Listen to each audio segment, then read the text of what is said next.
Well, everyone, it's time for us to go and take a look at the iPhone 17 and compare it against the iPhone XR and see which particular phone is the better one for you.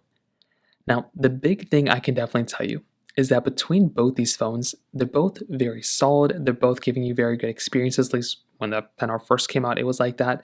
But clearly, the XR just isn't that great of a phone anymore. And, the 17 is significantly better.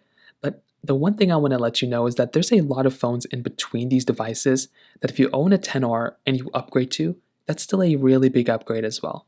So we'll take a look at it throughout this whole entire video. But if you want to pick up either one of these particular phones, links will be down in the description below. You can get them from there and you can help support the channel at the exact same time. Now, starting off with the outside of both, the iPhone XR originally came out back in 2018. So when this phone first came out, it was a little bit of a different type of device, right? So it's definitely not like the best of the best anymore, and it is definitely going to be giving you a little bit of an older type of design. So with something like an iPhone XR, this type of phone is going to be giving you this 6.1-inch Retina display. Now it's an IPS panel, and that's kind of what you're getting. There's not really much else that you're getting here. There's pretty big bezels around it. You're getting the notch up top, and it's an IPS panel, 60 Hz display, 750p. It is a very outdated panel, and you can definitely tell that's the case. So as you're using it, as you're kind of maneuvering around with it, you're definitely going to be able to feel that it is significantly slower. So kind of keep that in mind. It's just an older type of panel. The iPhone 17, on the other hand, is going to be giving you a significantly nicer looking display. This phone is a 6.3-inch Super Retina XDR OLED display. It gets very bright 3000 nits of peak brightness, looks so much nicer, dynamic island, way less bezel, 120 Hz, very, very nice panel. It's probably one of the best panels you can buy on an iPhone, and it is worlds better than an iPhone XR. Like if you want a better phone, definitely something like an iPhone 17 is a way better option there for you. Now, I almost dropped my XR. When you look at the rest of the sides of both, they're built relatively kind of the same for the most part. They both feel like good phones, like expensive phones. The 17 is significantly more expensive. The XR sticks out a little bit more. The 17 feels like a smaller phone. Flat sides on the 17, curved sides on the iPhone XR. Volume buttons and everything like that, kind of in the same spot. On the bottom, you do have your Lightning port on the iPhone XR. 17 has a USB Type-C port. You do have more speaker grills on the XR, which is more interesting. On the side, the 17 is going to be giving you this camera button here. The XR doesn't have it, but it does have a SIM card tray, which is nice. And you do get your power buttons on the sides of these phones. On the back side, the XR is going to be giving you this single camera setup. The 17 is going to be giving you this dual camera setup. You do have frosted glass back here, standard glass back, wireless charging on both. You do have MagSafe on the iPhone 17, which is really nice. And you do get reverse wire charging on the iPhone 17, and an overall way better phone on the iPhone 17. It feels so much more expensive. I feel like the XR, for what it is, it still feels like a decent phone, but clearly in almost every single way, the iPhone 17 is far better than something like an iPhone XR. Now, when it comes down to price tag, this is where the XR kind of wins. You can probably buy an iPhone XR for like around $100, probably even cheaper than that, if I'm being honest with you. The 17, on the other hand, is costing about $800, probably more than that, depending on the model you get. So if you are looking for a phone that's going to be a little cheaper, probably, you're going to have to look at something like a XR, but even then, there's a lot of phones in between these, like an iPhone 13 Pro, 14 Pro, 15 Pro, that are very good iPhones that are going to cost significantly cheaper than a 17 and are still going to be really good upgrades coming from an iPhone XR.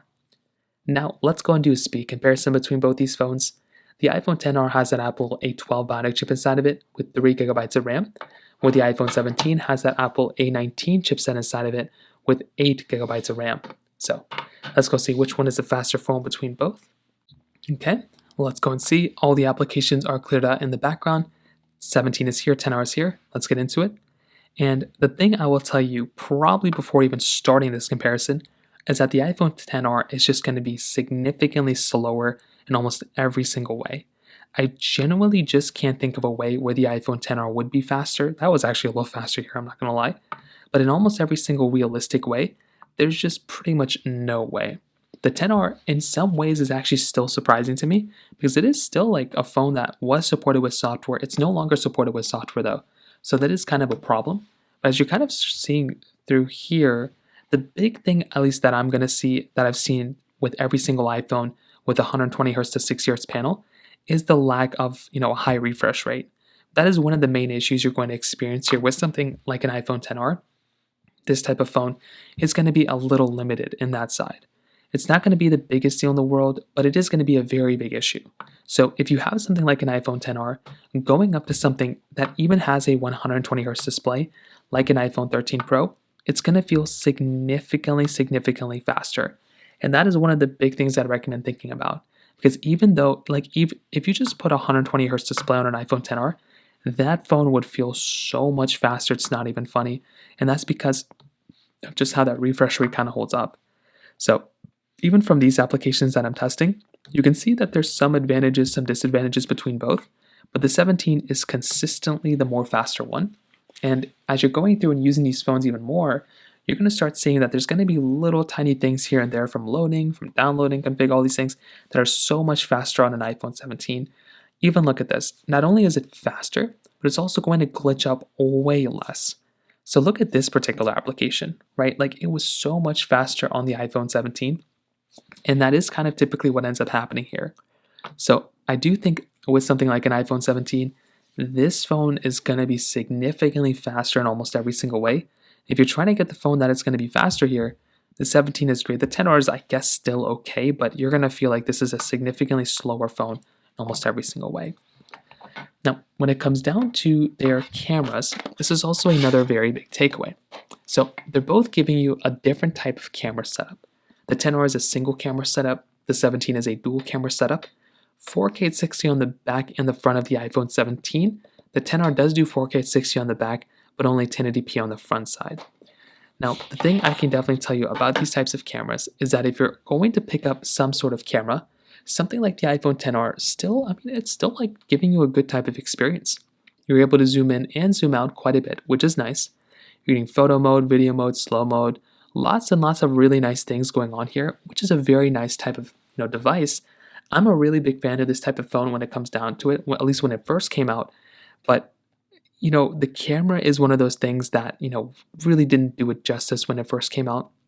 It's going to be giving you a much different type of experience than a lot of other devices and a lot of other cameras.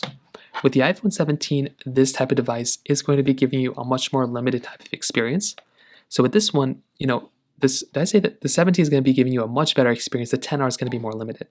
This one is giving you 10x zoom with 0.5x zoom on the outside, video mode, cinematic mode, slow mode, so many cool things, dual capture mode, and center stage capability on the iPhone 17. Like this phone is going to be running circles around the iPhone 10R from that perspective, and pretty much from any perspective that I can think about, the iPhone 17 is going to be the one that I think is going to be the best one here. It's a way better phone, way better, longer supported software. This one's still just getting started with software support. The 10R is already done. You're getting a way better display, way better camera, better battery life, better performance. Everything is so much better on the iPhone 17. The iPhone 10R, I feel like with this type of phone, you're still getting like a good type of experience. I feel like this type of device, if you're getting it, you're still going to feel like it's going to be a pretty good phone through and through. It's not going to be perfect, but it still is going to be giving you a very good, solid experience. And I think that is going to be a really nice thing that you're going to be getting here. But like I said, if you're going to go through and pick up these phones, there's a lot of phones in between. I would recommend buying an iPhone 14 Pro or an iPhone, at the very least an iPhone 13 Pro. That's going to be a very good upgrade coming from the iPhone 10R. You can also buy an iPhone 14 Pro or 15 Pro depending on your budget. Those are the phones that I recommend buying rather than the 10R or even a 17 in some cases. So from that side, that kind of covers it up there. If you have any other thoughts or questions, please let me know in the comment section below. Hit the like button, that would mean so much, but definitely hit that subscribe button. More importantly than everything else, I love every single one of you guys. Hopefully I'll catch you guys in the next video. Peace out till then.